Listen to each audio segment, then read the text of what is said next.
Hey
guys, how you doing? Can everyone hear me okay? Hello, doing well. Yeah, I can hear you fine. Yeah, me too. Good. Okay, guys. Hello and welcome to the first House of Crypto Twitter Space. Today we're joined by Momate and also Mark Ryden, CEO of Aether. It's going to talk everything to do with AI agents, and crypto today. Lots of exciting things to cover. So welcome, Momate. Ahad, first of all. How you doing? Doing well. Thanks for having me. Excited about this. We also have Alex from Swissberg with us. My bad. Yeah, welcome, Alex. Just joined us. Oh, in fact, he's as a listener. Hold on, let me just. As I'm sure people are kind of aware, first Twitter space, so might be a little bit of a technical thing to get used to, but that's fine. Just going to prove and have Alex there. Alex, how you doing?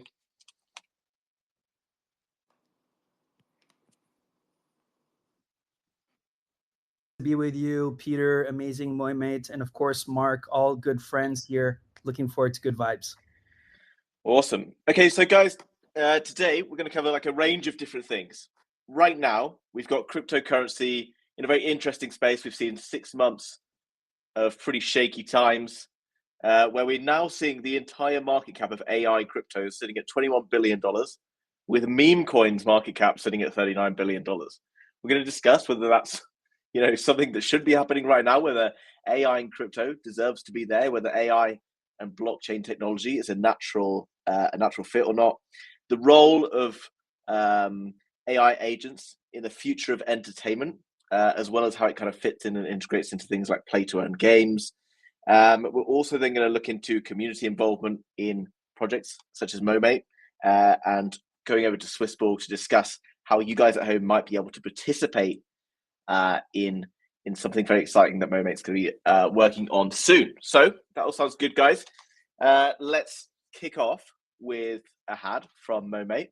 Ahad, can you tell us a bit more about AI agents, what AI agents are and how they're going to fit into blockchain technology?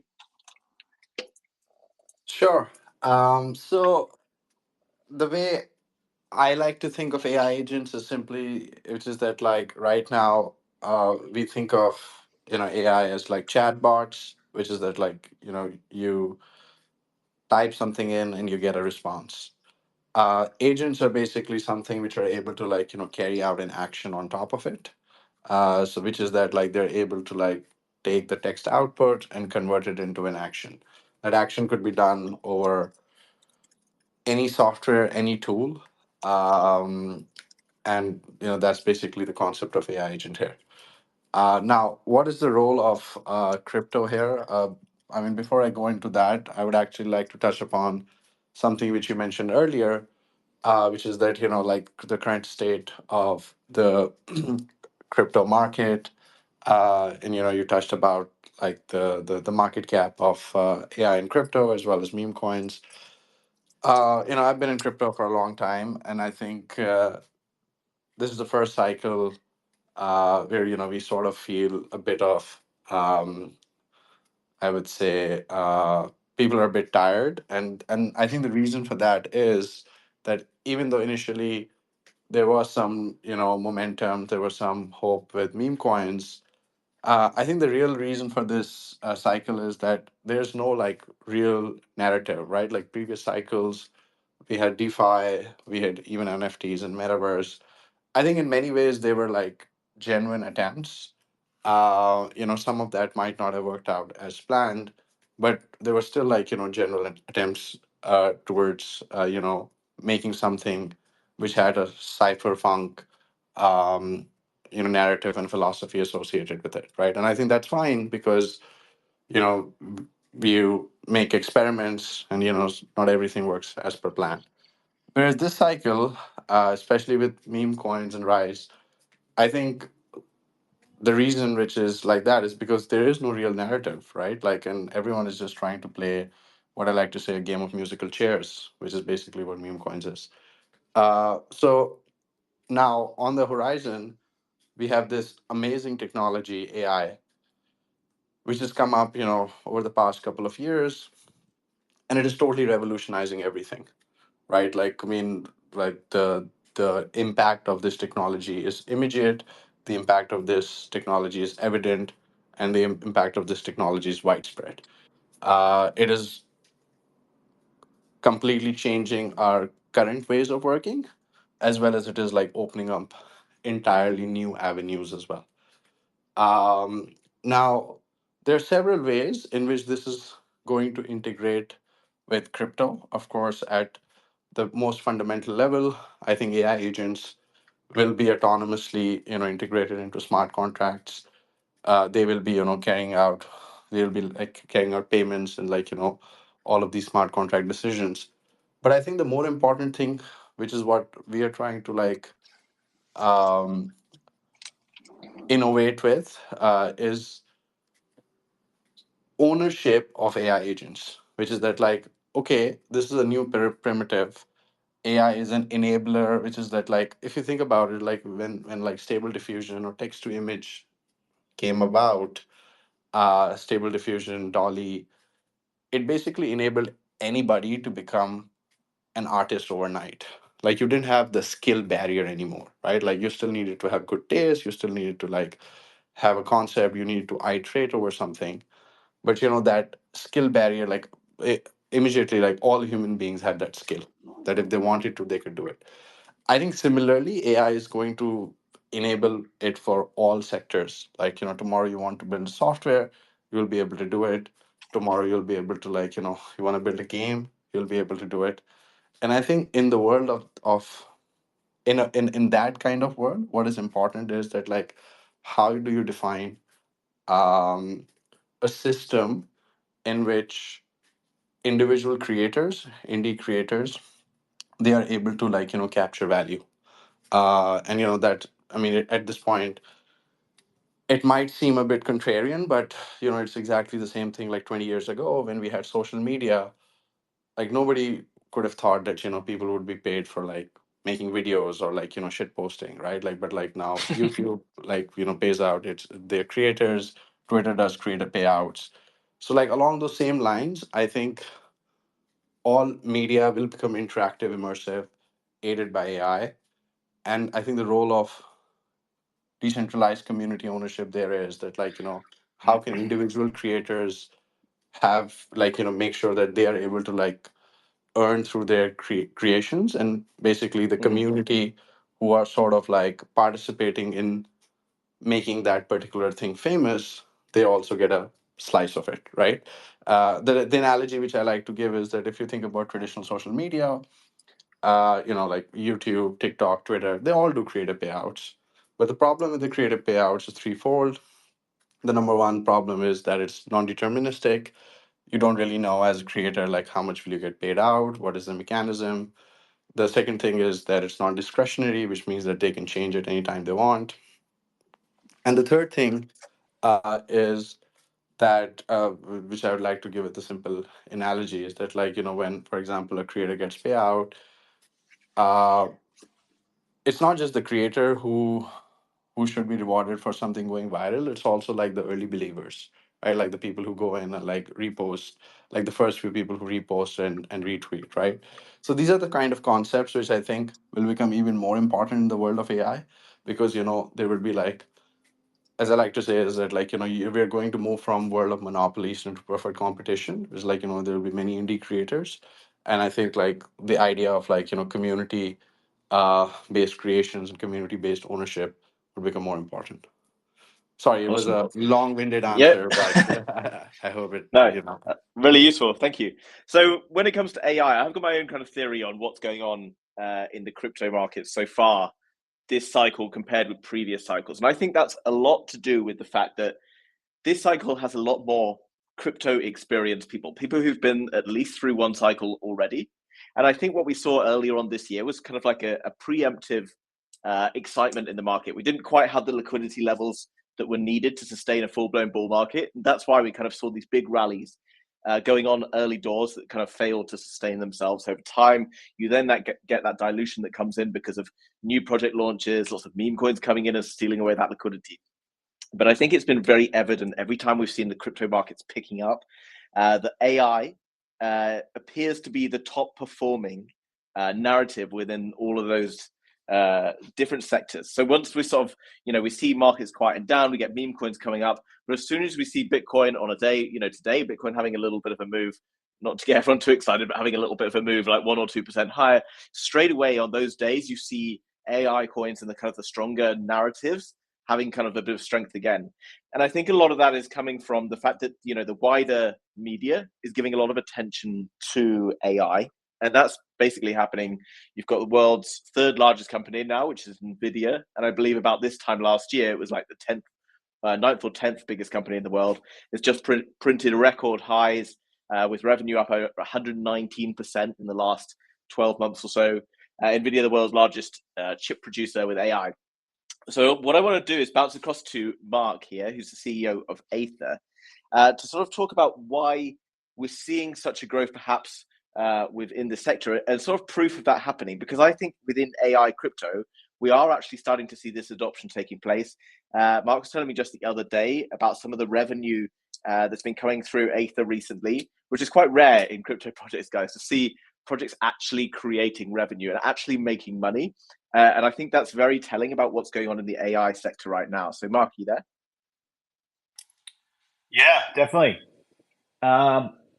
Yeah, I guess let me jump in and first of all, I'll just share a little bit about why, for example, NVIDIA is pumping, right? Why these tech companies are pumping, and effectively, if you take a look at the bigger picture here, AI is getting more and more capable, right? And at some point, it's going to become so capable that the team, the organization, the country that kind of controls that tech will have a massive global advantage. Arguably the biggest advantage ever, right? It's more powerful than being the first tribe to create fire. It's more powerful than the first organization, the first culture to establish agriculture, right? It's literally game changing. So the race to kind of get there is one that every company wants to win more than they've wanted to win anything else before. And the way that you currently win that race is effectively by combining a whole bunch of data, which they generally scrape from the internet. And we've reached this point now where it's incredibly difficult to get access to new data. We've kind of effectively scraped all of the low-hanging fruit data on the internet, which is why you're seeing interesting licensing deals between, I think, Google and Reddit, so they can access all of the data that comes from the users posting over there. And then the other side of the kind of AI equation is compute, right? If you just add more GPUs, and these GPUs are predominantly produced by NVIDIA, if you add more GPUs to the equation and you combine that with data, you get this kind of pretty linear improvement in AI capability, right? It literally just goes, add more compute, add more data, and the AI gets more intelligent. And it seems to be scaling in that direction without us having to do much more than just keep on adding data and keep on adding compute, right? So it's pretty crazy. And these big companies can kind of make really seemingly accurate projections of what will happen if they do those two things, which means the race is kind of on in a way that I don't think anyone was expecting maybe 5 or 10 years ago. But it does also mean that there's a huge amount of investment and activity in the sector, right? Because everyone's on the same page that this tech is going to be pretty transformative. And like they say, in the gold rush, the people that sell the picks and the shovels are the ones that kind of tend to do the best. And Aether is very much a picks and shovels business within the AI industry, right? We provide access to compute. There's a whole bunch of compute out there that doesn't exist within AWS or Google Cloud. It exists within big tech companies and telcos and enterprises that have purchased their own compute, but then maybe aren't fully optimizing it or fully utilizing it. But because they're not an Amazon, they don't have the ability to redistribute this compute elsewhere. So it's kind of stuck inside their organization, just burning a hole in their pocket. And what we do at Aether is effectively we've created this infrastructure layer that makes it really, really simple for compute owners, whether they're a tech company, a data center, or whatever, to just connect their compute to that infrastructure layer, and then we will make it available to this broader compute market. And by doing that, like Peter said, we've managed to hit around 36 million in annual recurring revenue at the moment, and we're growing at around 10% month on month. So on track for around 80 mil in annual recurring revenue within the next kind of quarter. So it's pretty exciting, but you don't really see these numbers in crypto outside of pretty hot sectors. And funnily enough, the vast majority of our revenue obviously comes from Web 2 companies. But I will say, and I won't speak too long because I'm sure everyone has an opinion on this as well, but I will say that there is a huge amount of alignment between what the blockchain and what Web3 allows us to do and some of the challenges we face scaling AI. So there is absolutely a tangible, real use case for Web3 when we look at the growth and expansion of the AI sector, particularly as Ahad from Momate said, particularly as we look at agents and agentic infrastructure that will become massive within the next kind of potentially even 3 to 6 months. Awesome. Yeah, before we jump across and explore a little bit more about that relationship between blockchain and AI, I just want to jump across to Alex, as the CEO of Swissborg, which is a blockchain-based investment platform, basically democratizing wealth management through cryptocurrency. Obviously, like Alex is now starting to look into investments on behalf of his clients himself. Alex, which specifically is it about AI and AI cryptocurrency in general that kind of has Swissborg interested from an investment point of view? Yeah, thanks so much for such a meaningful question. And that really gives me a lot of context, to bring up to the bigger whys for everyone watching out there.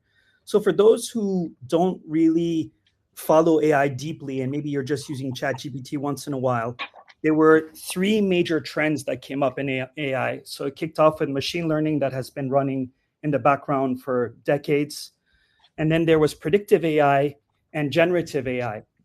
And I think the whole concept of agents can be easily explained in terms of how important the role they will play in the future by understanding generative AI and, once again, predictive AI. So when it comes to everything that's regarding data on an enterprise level, on the investment or wealth management level, like Swissborg, of course, predictive AI and tooling is very important, because essentially you're taking this data, you're making it more efficient for people to make better decisions based on that data. So it helps a lot in finance, it helps a lot on an enterprise level. But when it comes to consumer levels, of course, we have the upcoming of generative AI, where all of a sudden, all of the content creators, all of the content editors also have access to specific tooling that can truly, truly help their job become much more efficient. And this, Peter, is something probably that you understand very well, because now you can have a Peter that speaks Chinese fluently or Japanese just within a few taps or clicks. So I think that's very important. And when we think about the actual AI agents, why are they important? Is because AI agents are actually connected to every single form of AI, whether it's enterprise, whether it's on a consumer level, whether it's predictive AI, whether it's generative AI. And now there is an upcoming new asset class where before we thought it was more to help make your life more efficient, to make you have smarter decisions, but we have the uprise of companion AI. So something that you can also see in Mohamed, which is talking to celebrities, right? Talking to potentially having a boyfriend, girlfriend, which, by the way, guys, I think having a boyfriend or girlfriend via AI is completely nuts. Maybe I'm too old school for that.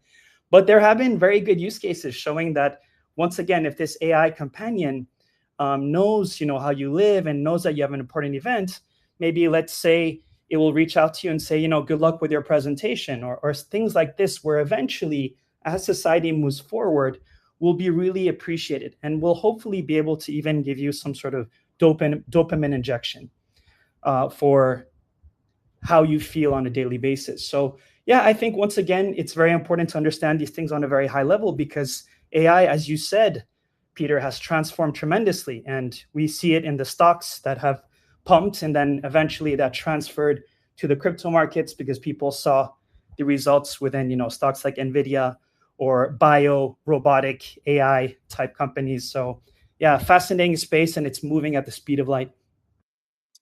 Awesome, thanks for that. Okay, so just rolling across to Ahad then. Right now we're seeing, we just heard from Mark Aether talking about the revenue being generated at Aether. I know that Momate's got a huge amount of active users. I think perhaps Ahad, you can clear that up in a minute. What is it specifically that Momate's going to be able to achieve by moving onto the blockchain? Because at the moment it does have active users. So what kind of additional benefits will Momate be able to achieve by moving into a blockchain environment? Yeah. So first of all, we launched mid of October last year. Since then, we've grown to 4 million plus users. We've had like monthly active users around 2 million for the past couple of months. And I'll get into a bit more detail on how we are thinking about and like which particular audience segment we are targeting.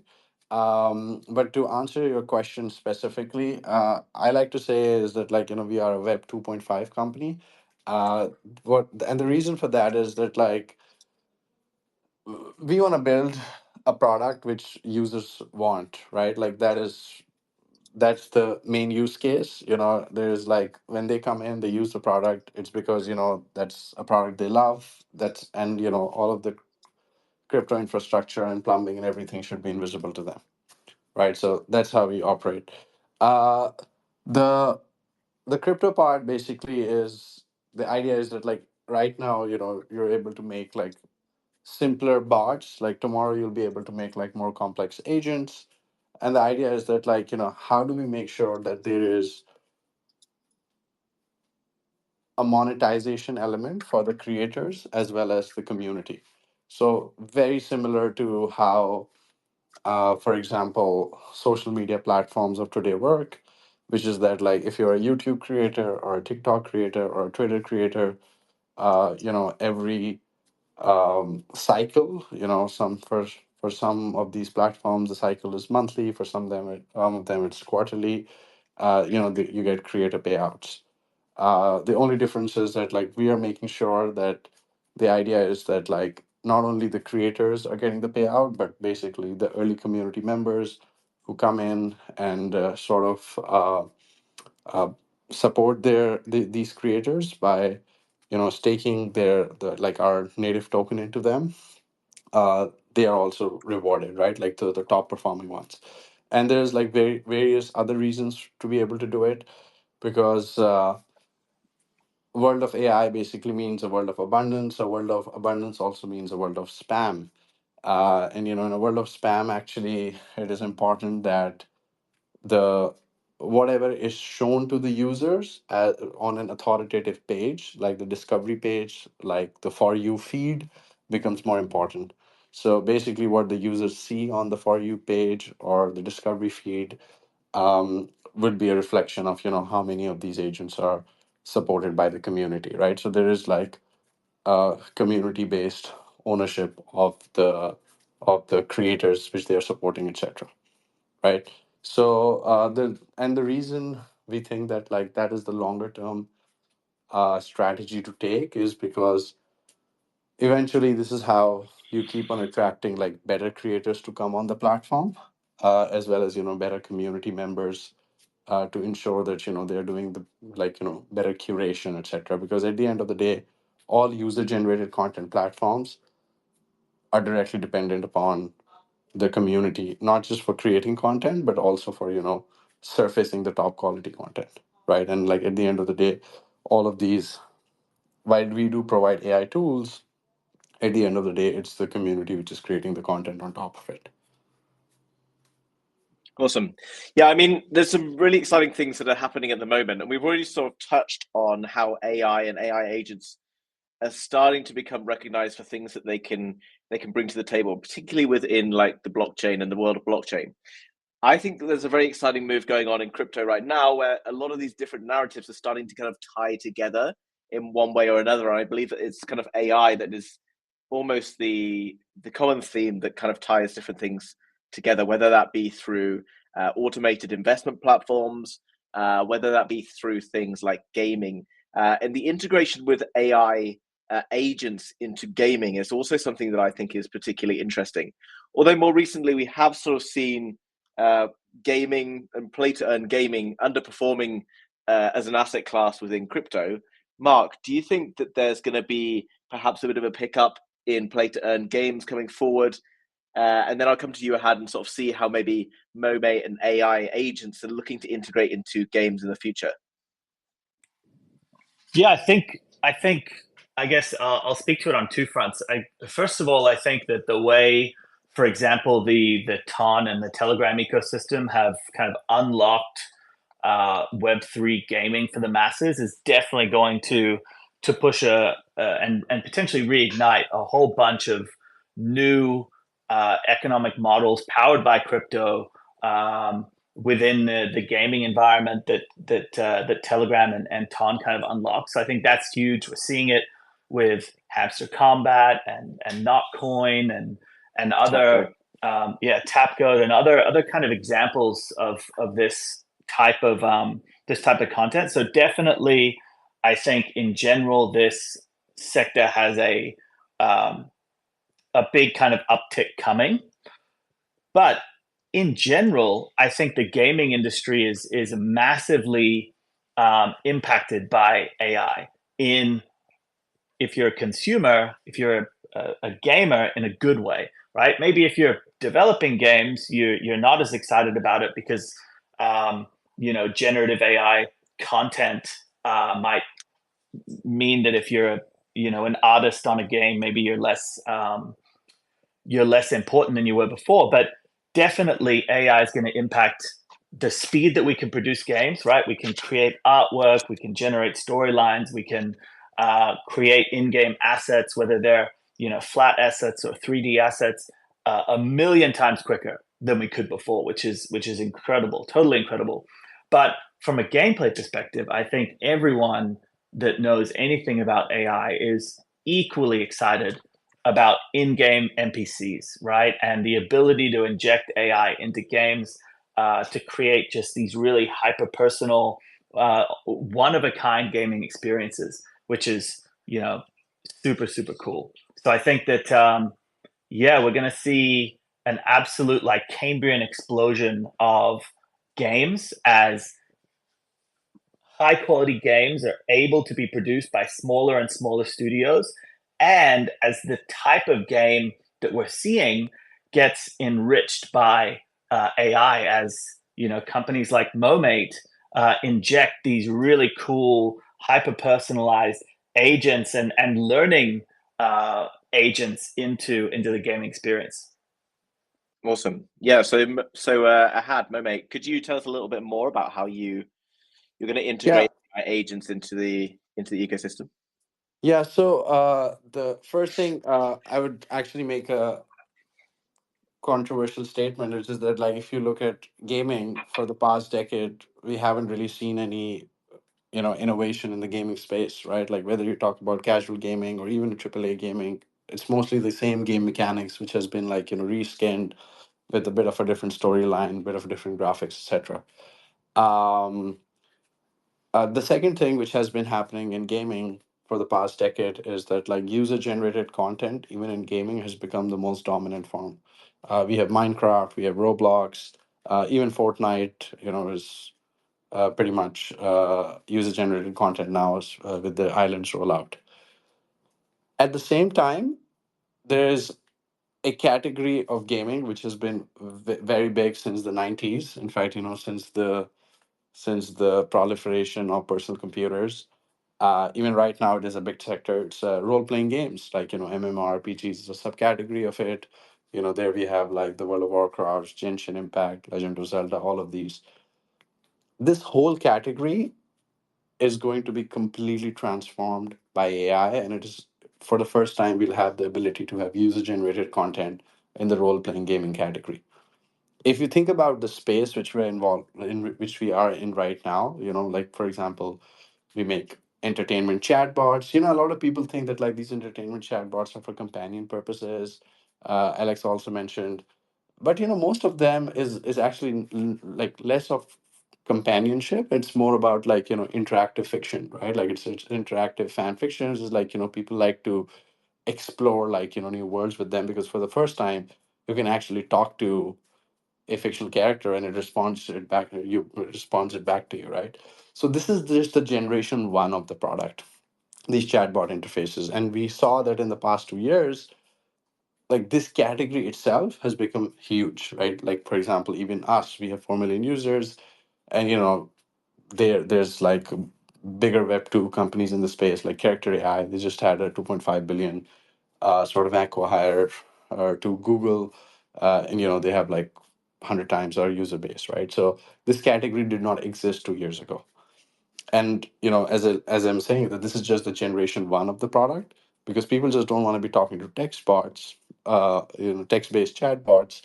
It's going to very quickly evolve from like chat bots to like immersive interactive experiences. And that's sort of what we are slowly building towards, right? Like we started off with chatbot. Next we just rolled out a meme generators, another entertainment product. Then we're rolling out like comic generators. Then the idea is that like how you can make like mini 2D 3D games down to like full fully immersive, massive multiplayer online simulations, the stuff of science fiction, which is that like these are living, breathing worlds uh, where, people are there operating. And we have actually, published a research paper in that as well. We had done early experiments, as early as a year ago. Even like a year ago, we were able to do a lot of things. Like for example, our platform is already forward compatible with AR, VR. So we're already thinking about that, like how all of these things are going to converge. our research was that like we were able to like basically implement complete text to game, which is that you're able to just describe what you want, and boom, it creates the whole environment. It creates the characters within the environment. It establishes the cause and effect relationship, and it creates like a living, breathing simulation. And that's what we did a year ago. I mean, at that time, the we still had some limitations. You know, the costs were higher. Since then, you know, the costs have come down like 80-90%. We had some other problems, which is that the latency was higher, but even those have come down. But so, yeah, I mean, we're basically like moving towards that world in which, for the first time, the stuff of science fiction that is like, yeah, there will be like an completely evolving game, which would be like everything would be like living, breathing, and changing in it. That's what we're moving towards. And you know, like we're just building like sort of the foundations for it, right? Like the chatbot based platform is what is possible today, but like underlying it, like we're thinking about like how to convert it into sort of a game engine, so that, you know, you're able to build those higher fidelity experiences, because all of these technologies are converging very quickly.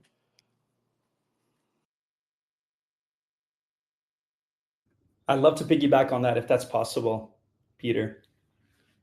Yeah, sure. Go for it. So I think there are two really important points that both of these amazing panelists have mentioned. And just quoting specifically on the gaming side, I actually see a role for both Moimed, but also Aether, because right now, if we take the example of Zelda, which, by the way, I don't know if anyone has played the Tears of the Kingdom or Breath of the Wild on the Nintendo Switch, it is absolutely mind-blowing. One of the best games I've ever played in my life. But what we're having in terms of a lack of an immersive and interactive universe, as was mentioned just earlier, is that right now you have all these characters within that world that are pre-programmed to say the same thing. And sometimes, depending on the evolution and the loading of the game, they will be able to tell you something different.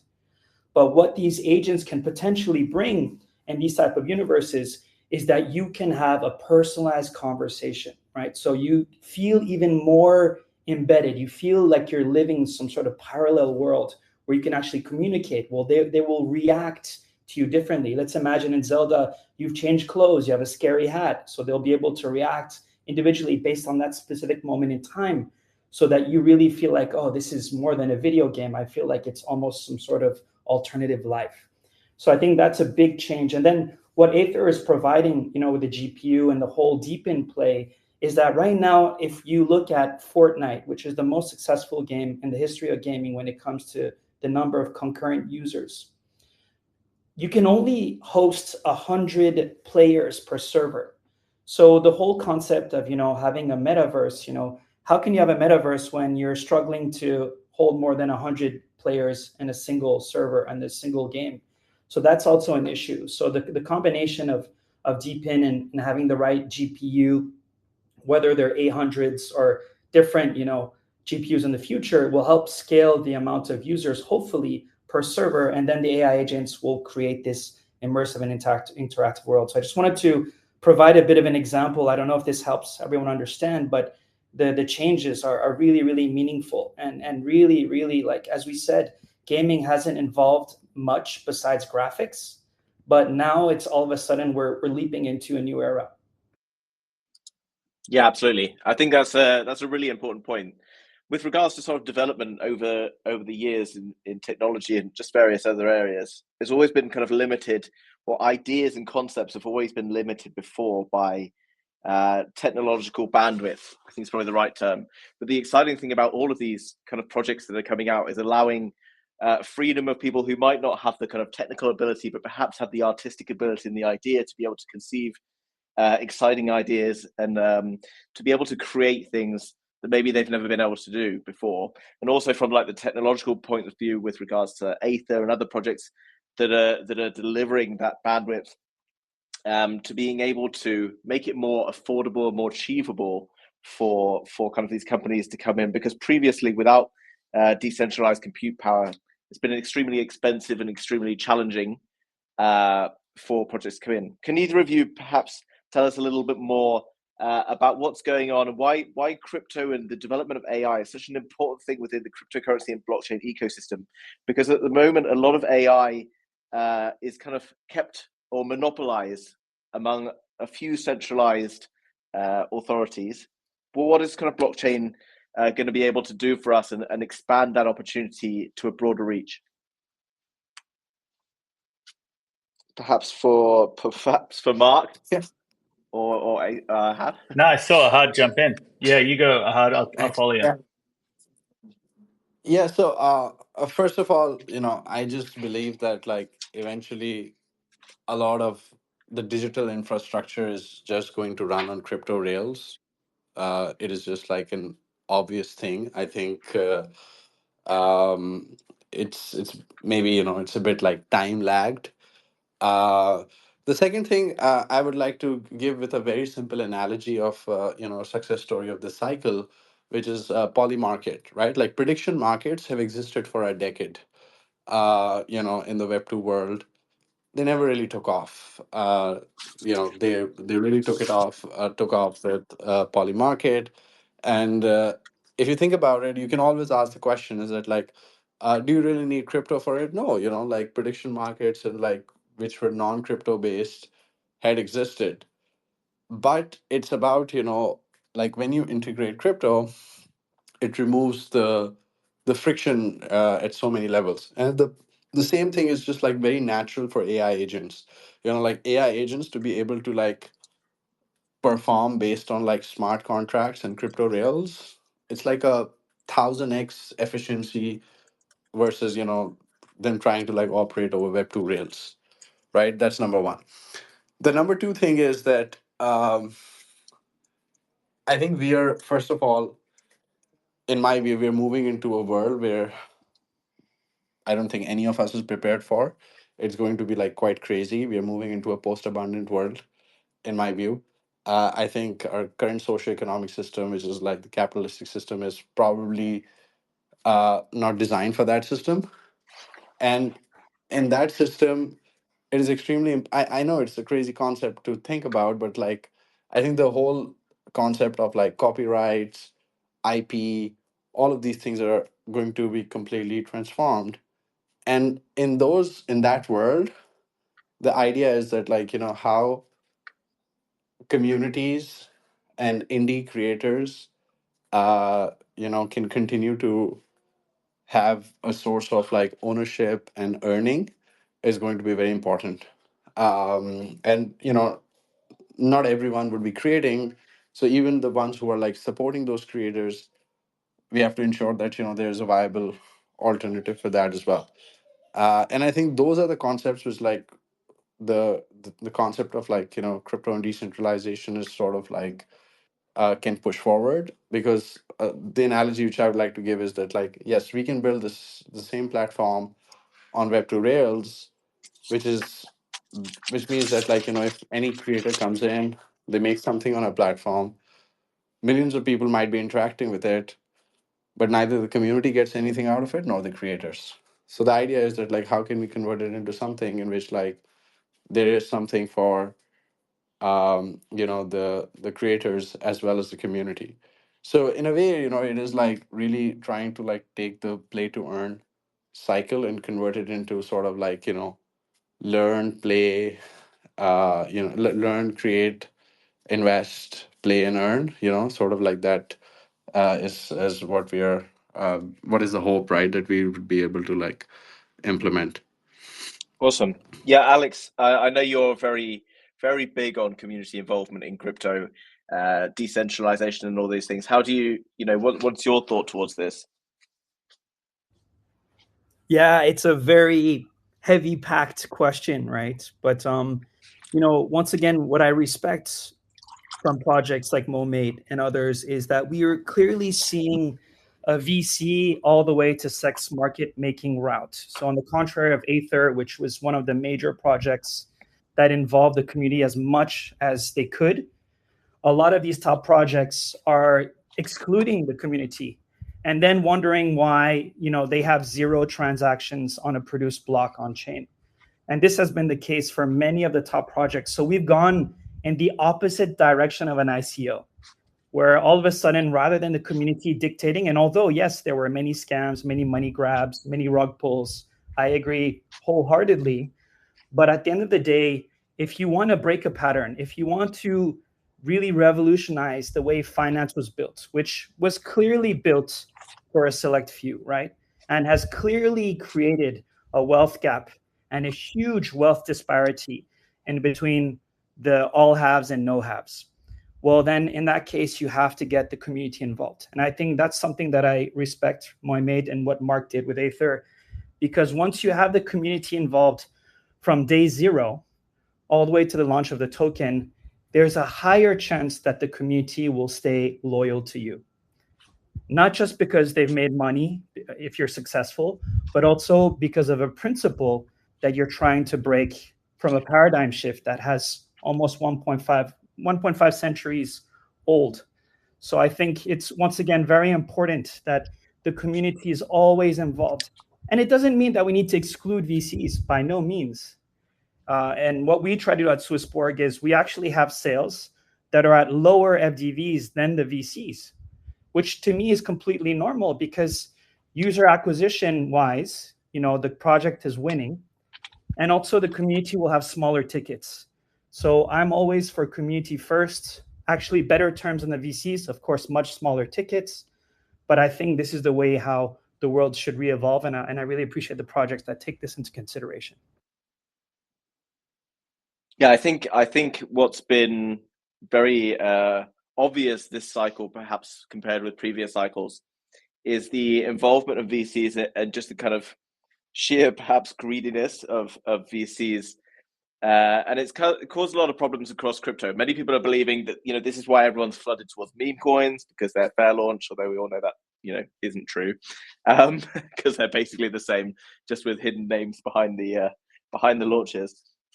But yeah, the community investments has been something as my community has managed to experience as well, as being a really great way to get people involved early in projects. And projects really benefited. I know Aether has benefited from doing community raises and things like that from such an early stage. So Mohamed is effectively looking at doing community raises with Swissborg. Is that right? Yeah, that's correct.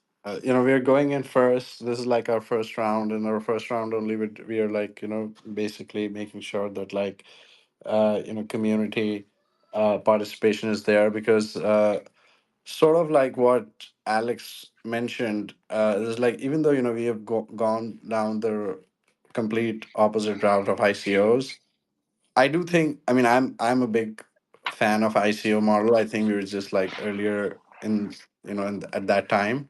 But I think now the industry has learned. So, if you look at projects like us, it's not like that, we are doing a community raise just based off a white paper.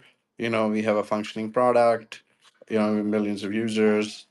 And, it's basically the raise is about very particularly focused on the community side of things, rather than or building the platform from the ground up, right? Because the platform already exists.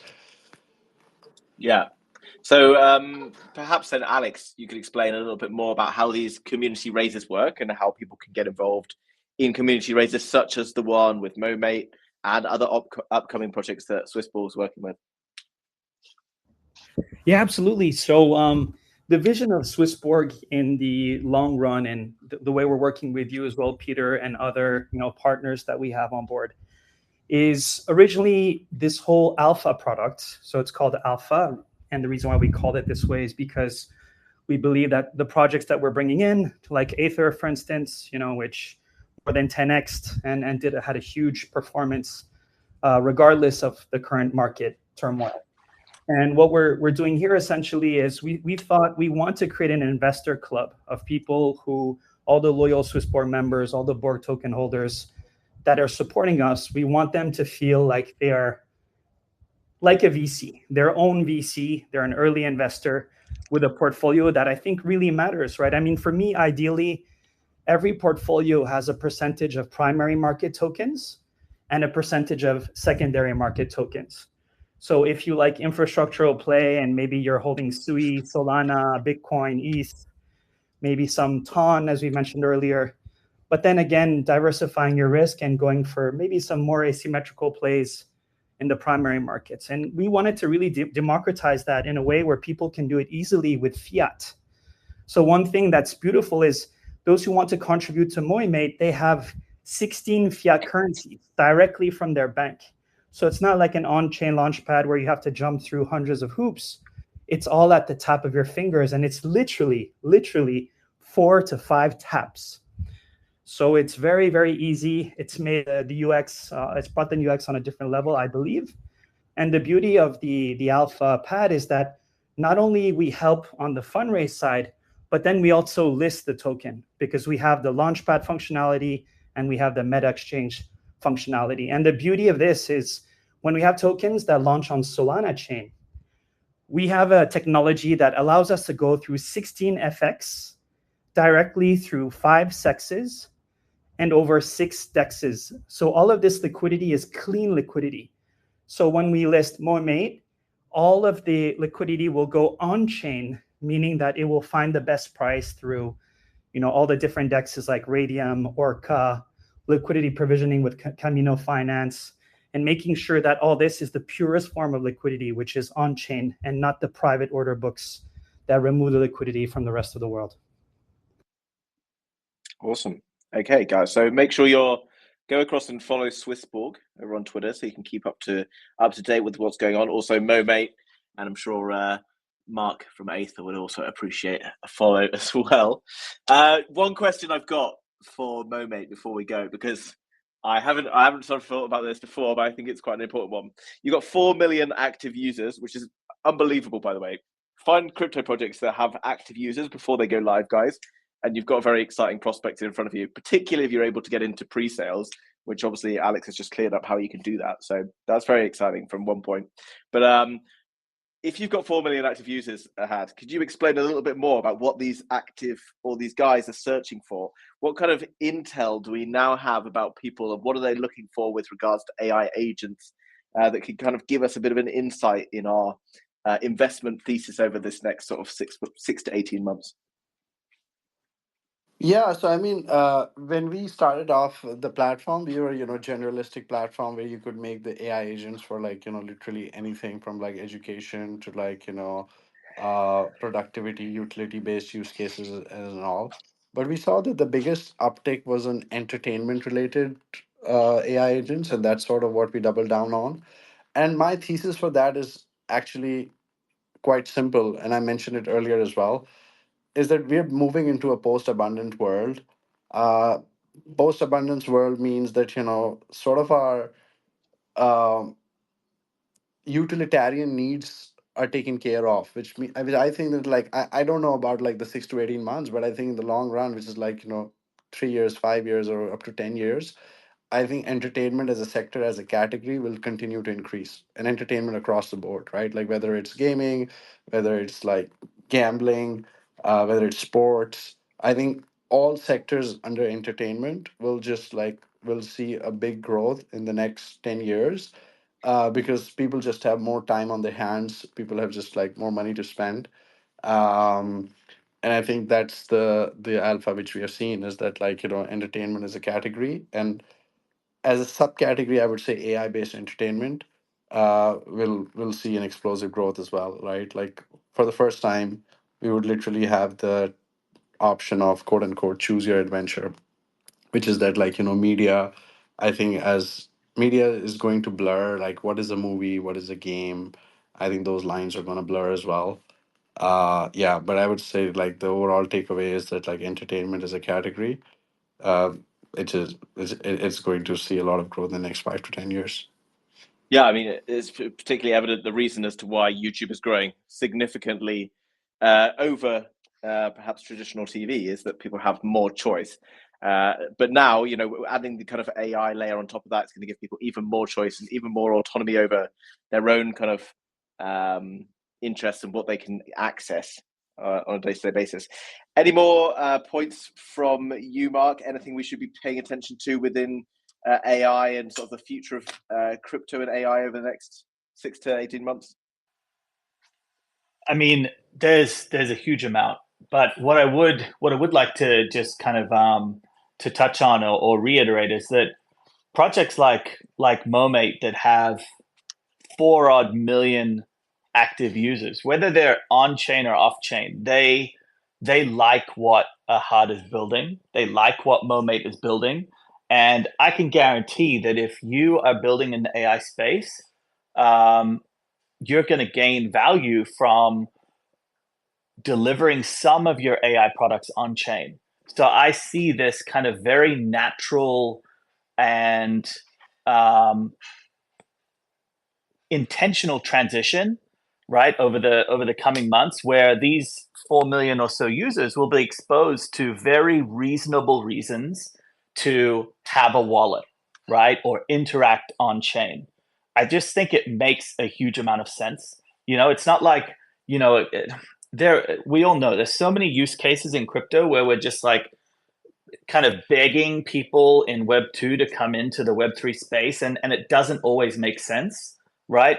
But actually with this tech and this infrastructure that Momate's building, right, these 4 million users, they will come on chain, right? Because it will just make so much sense for them to get the best possible experience within their within that kind of like AI agent infrastructure space.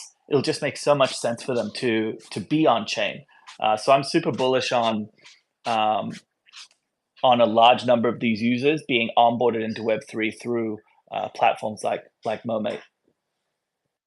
Yeah, I mean, we had like the rise of airdrop farming and all that before, which was basically to try and bring in all these active users and to try and show people, look at the amount of usage we've got on chain. Things are very exciting. Now, obviously, there was a lot of projects that did have things going on, but I think it's testament to what's going on with regards to Momate. With the 4 million active users is literally an insane number, and it's growing all the time.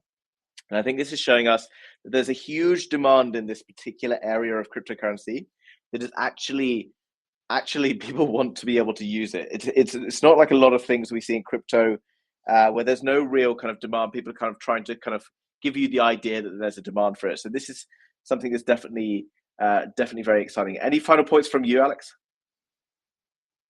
Yeah, absolutely. So just to piggyback on what you said earlier, Peter. So originally when AI came out and ChatGPT and all these different, kind of search and chat bots came out, I was very skeptical on the crossroads between AI and open source technology. I was wondering, like, why do we need this for the crypto space? This sounds like a money grab.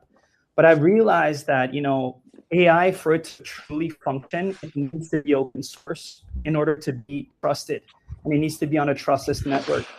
So all of a sudden, I'm starting to finally understand, maybe I'm stupid, but that this is a very important mesh or blend of technologies that I believe will create a blue ocean. But one thing that I think is really important for everyone out there, if there's a next action for you to look at, really dive into AI agents. Because once again, as we talked about earlier, whether it's generative AI or predictive AI, the agents are everywhere. And I truly believe that this is one of the most important plays in crypto. And I'll give you guys an example, because in the history of time, let's say, for example, some of you out there are consultants, some of you are freelancers. In the history of time, it's been extremely difficult, if not impossible, to scale your business. And Peter, you know this as a content creator, it's very complicated to scale a business in terms of how much availability you have, how much time you have and resources you have to bring yourself to the next level, other than working like a madman, right? And I think these agents are going to change the name of the game from anyone, whether you're a teacher, whether you're a coach, whether you're a nurse, whether you're a doctor, whether you're a painter, whether you're a consultant. So all these things are all of a sudden, in the first time in history, are scalable. So for instance, let's take Tony Robbins, because he's a very famous coach, right? How does Tony Robbins take advantage of his skill knowing that he has limited time and resources? So he will organize these big conventions where he's going to bring over, 200, 300, 500 people, maybe even thousands of people. But that would happen just through events. But how could he personally scale his time so that he can also do one-on-one coaching and make himself available to more and more customers and clients? Well, all of a sudden, right now, AI agents are mainly text and audio, But imagine the day, which as we're sure here, that's going to come very quickly, that your AI agent will be video. And it will essentially be a Tony Robbins with all the knowledge that Tony Robbins has. Well, then all of a sudden, he doesn't need to have, X amount of conventions per year, because he can scale his know-how. He can scale it not just to clients, but to his friends, to his family, and even beyond the day he passes and dies. So I think, once again, AI agents is something that we really need to look into. I think it's going to be the hottest narrative in crypto this year and the years to come. So super excited to be on board. Awesome. Well, guys, before we all get replaced by AI agents, make sure you go and give Momate, Alex from Swissborg, Mark from Aether a follow. We got an upcoming sale going on with Momate on Swissborg, which you guys can access, which was what Alex was talking about earlier, where you can become the VC effectively get involved early at a lower FTV than many other people will be able to access. This is very exciting, particularly to be able to gain access to an industry. Guys, I hope you enjoyed today's first Twitter Space from the House of Crypto. I think it's been incredibly insightful to look into the future of AI agents, take on board the advice these guys have just given you. Definitely go and spend some time looking into AI agents and how they will impact the future, and how you can use them to better your own skills, your own businesses, or anything you particularly are working on right now. So thanks very much, guys. Thanks for joining us, and I will see you all soon. Thank you. Bye-bye. Thanks, guys.